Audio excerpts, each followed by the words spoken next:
తినచ్చరు కదా, మేము తినక తిరుగుతున్నాం, మీరు తిరిగి ఉన్నారు, అవునా కదా? తినక తిరగాలి. ఓట్ల ఎలక్షన్లో పోటీ చేసినా ఓట్లు ఆడుకోవాలి, అవునా కదా? తిరగాలి తిరగాలి తినాలి కదా. తినకుండా ఆరోగ్యకరం, మంచిగా గట్టి ఉంటే నీళ్ళు తాగడానికి వెళ్తాడా? తినాలి, తాగద్దు. మరి తాగేటోళ్ళు వేరే ఉండరు. మీరందరూ వ్యాక్సిన్ తీసుకున్నారాక? తీసుకున్నారా? ఈ చెప్తా, అది కూడా చెప్తా. పక్క ఓట్లు వేయడానికా? పక్క వేస్తా. అందరికీ నమస్కారం. మాచర్పల్లి గ్రామంలో ఏర్పడిన సభలో పాల్గొన్నటువంటి గౌరవనీయులు పెద్దలు మాజీ శాసనసభ్యులు శ్రీ ధర్మారావు గారు, మాజీ శాసనసభ్యులు ప్రభాకర్ గారు, అదేవిధంగా మంచిర్యాల జిల్లా అధ్యక్షులు రవణేందర్ గారు, భూపాలపల్లి జిల్లా అధ్యక్షులు వీరేశ్వర్ గారు, ఓబీసీ మోర్చా అధ్యక్షులు భాస్కర్ గారు, యువ మోర్చా అధ్యక్షులు భాను ప్రకాష్ గారు, రాష్ట్ర అధికారి రాకేష్ రెడ్డి గారు, అదేవిధంగా మండల అధ్యక్షులు సంపత్ గారు, ఈ గ్రామానికి సంబంధించిన మాజీ ఉప సర్పంచ్ రమేష్ గారు, మాజీ సర్పంచ్ తిరుపతి గారు, గ్రామ అధ్యక్షులు సంపత్ గారు, గోపాల్ గారు, వేల్పుల వెంకటేశ్వర్ గారు, శక్తి కేంద్రం ఇన్ఛార్జ్, బూత్ అధ్యక్షులు పోలింగ్ బూత్ అధ్యక్షులు వీర సామమూర్తి గారు, పొలిసాని సంపత్రావు గారు, ఇట్కాల రవి గారు, పింగిలి రాజిరెడ్డి గారు, సీనియర్ నాయకులు, గన్ల శ్రీనివాస్ గారు, అదేవిధంగా బండారి బాలు గారు, మా అక్కలకు, మా చెల్లెలకు, మా అన్నలకు, మా తమ్ముళ్ళందరూ కూడా నమస్కారాలు. అందరూ వ్యాక్సిన్ తీసుకున్నారు కదా? పక్కా వేసుకున్నారు కదా? ఎవరు ఇచ్చినాక వ్యాక్సిన్? ఎవరు ఇచ్చారు? ఏ గుర్తులు ఇచ్చారు? పువ్వుతో ఇచ్చారు కదా? అందరు వేసుకున్నారు కదా? వేసుకోవాలి ఎవరు లేరు కదా? ఇవాళకి 100 కోట్ల డోసులు ఇచ్చినాం. ఎన్ని కోట్లు? 100 కోట్ల డోసులు మోడీ గారు ఇచ్చారు. 100 కోట్ల మందికి, 100 కోట్ల మందికి ఫ్రీగా పైసలు ఇచ్చారు. ఎవరికన్నా టీఆర్ఎస్ పైసలు అడగలే కదా? మళ్ళీ అన్నిటికీ చంపడే పైసలు, పొట్టు చంపుతారు పైసలు. చంపుడు మళ్ళీ వచ్చే లక్షణ పంచుడు, అంతే కదా? అందరు పైసలు వచ్చినాక అబద్ధాలు చెప్పకూర్రి. ఈ ఊరికి ఓటుకు 20,000 రూపాయలు వచ్చినాయట. ఈ ఊర్లో అందరికీ డబ్బులు పెట్టుకుని వచ్చినాయట. ఈ ఊర్లో ఉన్న అక్కలకు, చెల్లెలకు, తమ్ముళ్ళందరికీ ఉద్యోగాలు వచ్చినాయట. ఈ ఊర్లో రైతులందరికీ రుణమాఫీ చేసిరట, చేయలేదా? ఈ ఊర్లో దళితులకు అందరికీ దళిత బంధు పైసలు వచ్చేసినాయట. ఈ ఊర్లో యాదవులకు అందరికీ గొర్రెలు వచ్చినాయట, అందరికీ బర్రెలు వచ్చినాయట. ఇప్పుడు గొర్రెలు బర్రెలు పోయినా కోళ్ళు స్టార్ట్ అయ్యాయి. ఇక కోళ్ళు స్టార్ట్ అయినాయి. 20,000 రాలే? కరెక్ట్ చెప్పురాక. 20,000 వస్తాయి. మళ్ళీ చెప్తా, 20,000 పక్కా తీసుకోవాలి. ఏం తీసుకోవాలంటే పైసలు మనయే. ఏం పైసలు అంటే చెప్తా. పువ్వు గుర్తు. మోడీ గారు ఈ గ్రామానికి వచ్చిన పైసలు, పంపించిన పైసలు ఏంటంటే దేనికి పంపించడో లెక్క చెప్తా. ఈ లెక్క తప్పైతే నాకు కేసు పెట్టాలి టీఆర్ఎస్, అవునా కదా? తప్పైతే కేసు పెట్టాలి. నేను అన్నీ చెప్తా, లెక్క చెప్తా. ఈ గ్రామానికి పువ్వు గుర్తులు మోడీ గారు పంపించిన పైసలు దేనికంటే గ్రామీణ ఉపాధి కూలి కోసం, అవును కదా? పనికి ఆహార పథకానికి వచ్చింది ఉన్నారు కదా? దానికి ఎన్ని పైసలు ఇస్తామంటే పైసలు ఉడుస్తున్నారు. అవి ఎవరు ఇస్తున్నారు? మోడీ గారు ఇస్తారు కదా, పువ్వుడుతోలు ఇస్తారు కదా. ఇప్పుడు ఈటలను గెలిపిస్తే ఎక్కువ వస్తాయి. ఇంకా పేద కూలి కోసము 1,21,00,000 రూపాయలు ఇచ్చినాం. ఎంత? 1,21,00,000 రూపాయలు ఇచ్చినాం. లైట్ల కోసం, మోర్ల కోసం, అన్నిటి కోసం 49 లక్షల రూపాయలు ఇచ్చాం ఈ గ్రామానికి. చెట్లు పెంచడం కోసం 23 లక్షల రూపాయలు ఇచ్చినాం. ఈ చెట్టు పైసలు మనం ఇచ్చినాం, పువ్వు గుర్తు ఇచ్చారు. ఈ లైట్ పోల్ పైసలు పువ్వు గుర్తు ఇచ్చింది. ఆ లైట్ పైసలు పువ్వు గుర్తు ఇచ్చారు, మోడీ సాబ్ ఇచ్చాడు. ఇక రోడ్ల కోసం, మోర్ల కోసం, అన్నిటి కోసం ఇచ్చింది 1,18,00,000 రూపాయలు ఇచ్చినాం. మనం ఆర్థిక సంఘ నిధులు అంటాం. 1,18,00,000 రూపాయలు ఇచ్చినాం. మరుగుదొడ్ల కోసం, బాత్రూమ్ల కోసం, లాట్రిన్ల కోసం ఇచ్చిన పైసలు ఎంత అంటే 12 లక్షల రూపాయలు ఇచ్చినాం. ఉచిత గ్యాస్ కనెక్షన్ ఇచ్చినాం. బాత్రూమ్ల కోసం, శ్మశాన వాటికల కోసం, 11,13,700 రూపాయలు ఇచ్చినాం. రైతు వేదిక కోసం 10 లక్షల రూపాయలు ఇచ్చినాం. పల్లె ప్రకృతి వనం కోసం, చెట్ల కోసము 4,23,103 రూపాయలు ఇచ్చినాం ఒక్కొక్కదానికి. డంపు యార్డ్ల కోసం 2,50,000 రూపాయలు ఇచ్చినాం. నర్సరీ కోసం 1,56,314 రూపాయలు ఇచ్చినాం. ఈ లెక్క పట్టుకొచ్చినాక ఈ లెక్కగిరి ఇవన్నీ మీ ఊరికి పువ్వు తొలిచ్చారు. ఈ పైసలు ఎవరి మనే కదా, మీయే కదా. ఈ పైసలు మీకు వచ్చినాయా? ఇప్పుడు ఏం చేయాలి? ఇవన్నీ చంపారు, మంచిగా కొంచెం గుండెలక్కలక దున్నపోతే చంపారు. ఒక్కొక్కరు పైసలు చంపి మళ్ళీ చేస్తారు. ఇప్పుడు పైసలు ఇంటికి ఒక ఓటుకు 20,000 రూపాయలు ఇస్తున్నారట. మరి తీసుకోవాలా లేదా? పక్కా. ఎందుకంటే తీసుకోకుంటే ఏమవుతుంది అంటే డబ్బునోడు ఇంకా డబ్బునోడు అవుతాడు, మన గరీబ్ ఇంకా గరీబ్ వాళ్ళ పెట్టాం, బికారు కన పెట్టాం. అయినా కదా పైసలు పక్క 20,000 వస్తారు ఒక్క ఓటుకు. ₹1 తక్కువ ఓటు చేస్తారా? పైసలు తీసుకోవాలి, ఓటు ఎక్కడేనో. అబ్బో మా చిన్నపిల్లలు బాగా డేంజర్ అని తెలియదు మీ గురించి. అబ్బో మీరు డేంజర్, నాకు రంగరంగ మా తమ్ముడు చెప్తాడు, అమ్మ బాగా డేంజర్ అని అంటారు. మా చిన్నపిల్ల దగ్గర నియత ఉంటుంది, నిజాయితీ ఉంటుంది, నిబద్ధత ఉంటుంది. వాళ్ళు మంచోళ్ళు. ఎందుకంటే ఈటల రాజేంద్రలో యుద్ధం చేసిన ఒకప్పుడు మన కోవిడ్ అందరికి కాపాడిందన్న. కాబట్టి ఈటల రాజేంద్ర తప్ప వేరే ఎవరికి ఓటు వేసే ప్రసక్తి లేదన్నా. ఏరన్నా ఆల్రెడీ మాట ఇచ్చిరన్నా మా చెప్పారు, మాట సభ చెప్పిండు. మాట ఇస్తారు కదా, ఏడవైనా మాట ఇస్తారు, అందరు కూడా ఇస్తారా లేదా మాట. అందుకే హైదరాబాద్కి ఇట్టే మంచిది అక్క కేసీఆర్ సార్. పైసలు ఇచ్చేటి మనం ఫోటో మాత్రం కేసీఆర్ సార్ పెట్టుకుంటాడు. మీకు ₹1 మీరు కడతారు బియ్యానికి, అవునా కదా? బియ్యం వస్తున్నాయి కదా, ₹1 మీరు కడతారు. ₹1 కేసీఆర్ సార్ ఇస్తాడు. ₹2 కిలో మీద దొరుకుతాయా ఎక్కడైనా? దొరుకుతాయా? ఇలా ₹29 మోడీ సార్ పువ్వుతో ఇస్తున్నారు. ఓటు ఎవరికి ఇవ్వాలి? ₹1 ఇచ్చోడికి ఇస్తారా? ₹29 ఓటు ఇస్తారా? పూర్తి ఓటు లేదా? కానీ రేషన్ షాప్ దగ్గర నీలకరాని మీ పోలీసులు మేము కూడా రాండి. పై పోలీసులు వస్తే బాగా అనిపిస్తుంది పాపం. పోలీసులు వస్తే వాళ్ళతో మమ్మల్ని పొట్టు కొట్టిపిస్తాడు కేసీఆర్ సార్. దొరికిన వాళ్ళని దొరికినట్టు మా వాళ్ళని కొడతారు పాపం. పోలీసులు మంచోళ్ళు పాపం. కనీసం వాళ్ళకి జీతాలు ఇస్తారు, వాళ్ళు కూడా జీతాలు ఇస్తలేడు. మమ్మల్ని కొడితే కానీ కొట్టిపి ఇంకా తల్లి తింటాం, కానీ వాళ్ళకి జీతాలు వాళ్ళకి ఏరియాస్ ఇస్తలేడు. వాళ్ళకు భద్రత కోసం దాచుకున్న పైసలు తీసుకొచ్చి ఉద్యోగాలు వస్తాడు. వాళ్ళకు కానిస్టేబుల్ ఎడి కానిస్టేబుల్ అవుతున్నాడు పాపం. ఎడి కానిస్టేబుల్ హోంగార్డు కానిస్టేబుల్ అవుతున్నాడు. కానిస్టేబుల్ ఎడి కానిస్టేబుల్ అవుతున్నాడు. ఎడి కానిస్టేబుల్ ఏఎస్ఐ అవుతున్నాడు.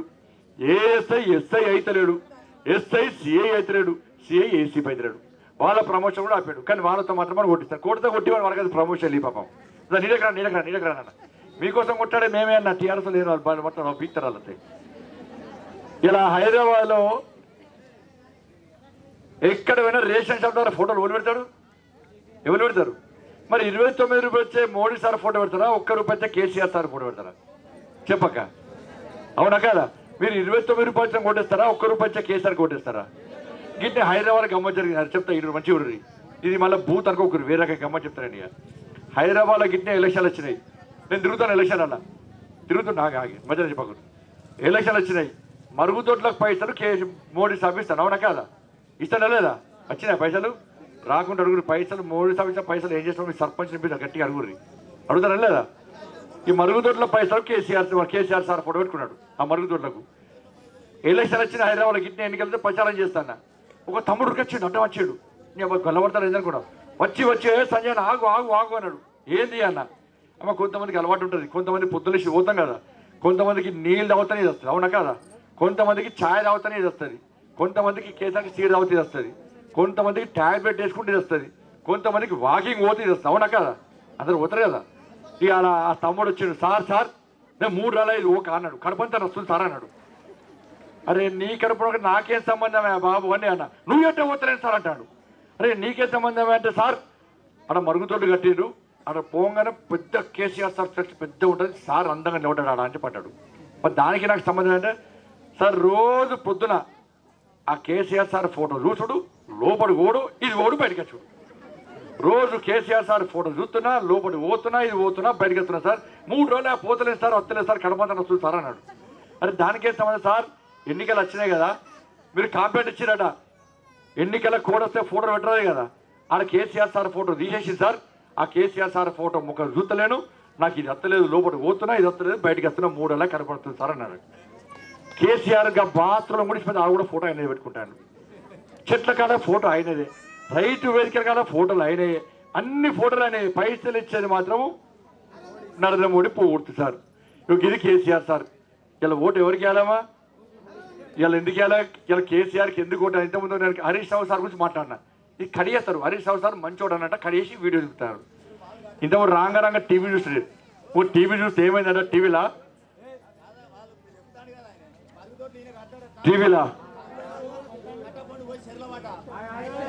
టీవీలో ఒకటి పేస్ట్ అడ్వర్టైజ్మెంట్ వస్తుంది. ఆగి ఆగి ఆగి ఆగి చెప్తా.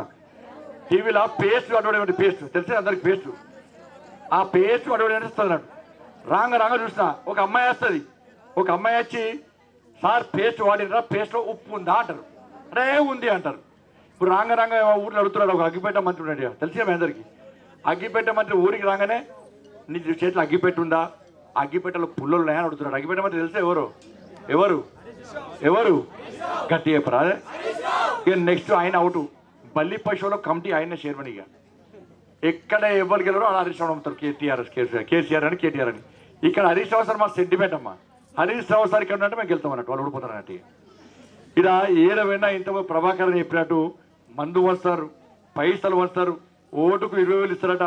పక్కా తీసుకొని ఓటు ఎక్కడ గుద్దానో గక్కడ పేదోళ్ళ జోలికి కూడా ఎవరు రావద్దు. పేదోళ్ళ జోలికి వస్తే ఏం చేస్తామో మీ మాచరి పిల్లలు చూపడతారా. దళిత బంధు వచ్చిందా అందరికి వచ్చిందా? మరి బ్యాంక్ అకౌంట్లో పైసలు పడ్డాయి. మీ బ్యాంక్ అకౌంట్లో పైసలు పడితే తీసుకోవాల్సిన హక్కు మీకు ఉంటుందా లేదా? కేసీఆర్ సార్ ఆపిండు. నాగార్జున సాగర్లో గిట్ట వేసిండు. గొర్రెలు ఇస్తా పైసలు ఇవ్వనాడు, పైసలు తీసుకున్నాడు. ఒక్కొక్క యాదవ్ దగ్గర 27,000 రూపాయలు తీసుకున్నాడు. 27,000 రూపాయలు తీసుకొని గొర్రెలు ఇస్తున్నాడు. ఎన్నికల్లో గెలిచాక ఫామ్ హౌస్ వచ్చిండు. ఎవ్రీసారి గొర్రెలు అంటే ఇంకా 12,000 కడుతున్నే గొర్రెలు ఇస్తా అని చెప్పి అలా గొర్రెలు ఇవ్వకుండా యాదవులను మోసం చేసాడు. ఇంతవరకు గొర్రెలు ఇస్తున్నాడు. గొర్రెలు పోయినాయి, ఇలా బర్రెలు పోయినాయి. గొర్రెలు ఇచ్చట కోటీశ్వరం చేసినట. నేను అడుగుతున్నా కేసీఆర్, నువ్వు గొర్రెలు ఇచ్చిన యాదవులు ఎంతమంది కోటీశ్వర్లైనో ఒక్కసారి కేసీఆర్ సార్ చెప్పాలి. నువ్వు బర్రెలు ఇచ్చిన వాళ్ళు ఎంతమంది కోటీశ్వర్లైనో ఒక్కసారి కేసీఆర్ సార్ చెప్పాలి. గొర్రెలు వేనాయి, బర్రెలు వేనాయి, ఇక కోళ్ళు ఇస్తాడట. కోళ్ళు ఇచ్చి మనందరినీ కోటీశ్వర్లు చేస్తాడట. ఇలా కేసీఆర్ చెప్పాలి. దళిత బంధు ఎందుకు ఇస్తలేవు? దళిత బంధు పైసలు ఎందుకు ఆపినావు? అమ్మా మీకు దళిత బంధు కేసీఆర్ ఇయ్యరు. ఎన్నికల్లో గెలిస్తే కేసీఆర్ ఒక్క పైసలు పై ఫామ్ హౌస్ వస్తాడు. హుజరాబాద్ లో ఈటల రాజేంద్రని గెలిపేయండి, ఎమ్మెల్యే గెలిపేయండి. ఇక్కడ యుద్ధం ప్రారంభిస్తాం. ఇక్కడ ఈటల రాజేంద్ర యుద్ధం ప్రారంభిస్తాడు. ఈ హుజరాబాద్ నియోజకవర్గంలో ఈటల రాజేంద్రని గెలిచాక పక్కా కేసీఆర్ గెలవట్టి ప్రగతి భవన్ లో వచ్చి ఈ హుజరాబాద్ నియోజకవర్గంలో ప్రతి దళితుడికి 10 లక్షలు ఇప్పించే బాధ్యత మన ఈటల రాజేంద్రది. ఈటల రాజేంద్ర జోలికి వస్తే, ఈటల రాజేంద్ర అడుగునే ప్రయత్నం చేస్తే భారతీయ జనతా పార్టీ రాష్ట్ర అధ్యక్షుడిగా మీరు గెలిపించిన పార్లమెంట్ సభ్యుడిగా టిఆర్ఎస్ పార్టీని ఏం చేయాలో అది చేయడానికి భారతీయ జనతా పార్టీ సిద్ధం ఉంది. పేదోళ్ళం కష్టపడితే తెలంగాణ రాష్ట్రం వచ్చింది. ఇంటికో ఉద్యోగం ఇస్తారు. ఒక్క ఉద్యోగం ఏలే. నిన్న ఒక తల్లి ఒక చెల్లెపై మాకు ఉద్యోగాలు ఎందుకు ఇస్తలేవంటే ఇలా అమ్మాయిని తీసుకుపోయి పోలీస్ స్టేషన్ కొట్టారు. పోలీస్ స్టేషన్ బూతులు తిట్టారు.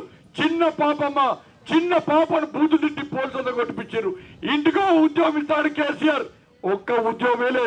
ఉద్యోగాలు ఇచ్చే వరకు 3,000 రూపాయలు ఇస్తాడు. ఎవరికి 3,000 రూపాయలు ఇవ్వాలి. రుణమాఫీ చేస్తాడు. రుణమాఫీ ఇవ్వలే. ఒక్కసారేమో పత్తి వండతాడు, ఒక్కసారేమో సన్నపోట్లు వండించాడు, తొట్టొండతాడు. ఈసారేమో ధాన్యం కొన అన్నాడు. ఎందుకు అని చెప్పి మొన్న గల్లెబట్టి అడుగుతుంటే మళ్ళా భయపడచ్చి ధాన్యం కొంటున్నాడు. నువ్వు మరి ధాన్యం కొనడానికి రైతులు వాళ్ళ ఇష్టం. వాళ్ళ పంట పొలాల్లో ఏం పండించుకోవాలో రైతులు ఇష్టం. నువ్వు ముఖ్యమంత్రి, నేను ముఖ్యమంత్రి చేస్తే నువ్వు రైతులు ఏది పండించినా కొనాల్సిన బాధ్యత నీ మీద ఉంటున్న విషయాన్ని రాష్ట్ర ముఖ్యమంత్రి గుర్తుంచుకోవాలి. మళ్ళా వద్దలా నేను కేంద్రమట కొనాలట. నేను అడిగిన కేసీఆర్ సార్ లెటర్ చూపెట్టు. కేంద్రమట ధాన్యం కొనాలట. అంత ఉద్యోగాడు మోడీ గారు పెత్తనమైంది. పండించిన ప్రతి గింజ నేనే కొట్టాను రాష్ట్ర ముఖ్యమంత్రి. మొన్న మాత్రం మోడీ కొన్నాడు. పెడితే పెళ్లి కొడతాడు, లేకుండా సాగు కొట్టాడు ఈ రాష్ట్ర ముఖ్యమంత్రి. నేను అడిగిన రాష్ట్ర ముఖ్యమంత్రిని లెటర్ చూపెట్టంటే ఇలా మళ్ళా దిగొచ్చి లేదా ధాన్యం కొంటా అన్నాడు. అన్న ధాన్యానికి కేసీఆర్కి సంబంధం ఏందమ్మా? మీరు వండించేది వడ్లు, అవునా కదా? కేంద్రము వడ్లు కొట్టేది. బియ్యానికి మీకేం సంబంధం అమ్మా? బియ్యానికి మీకేం సంబంధం? కేసీఆర్కి ఏం సంబంధం? ఇలా రైతులు అమ్మేది వడ్లు, కొనేది వడ్లు. నువ్వు వడ్ల గురించి మాట్లాడు, బియ్యం గురించి మాట్లాడే అధికారం మీకు లేదు. బియ్యానికి రైతులకు సంబంధం లేదు. బియ్యంలో కమిషన్ వస్తుందని చెప్పి అలా రైతులను బెదిరించి వరేస్తే ఉడి అంటే 5 రైతులు ఆత్మహత్య చేసుకున్నారమ్మా.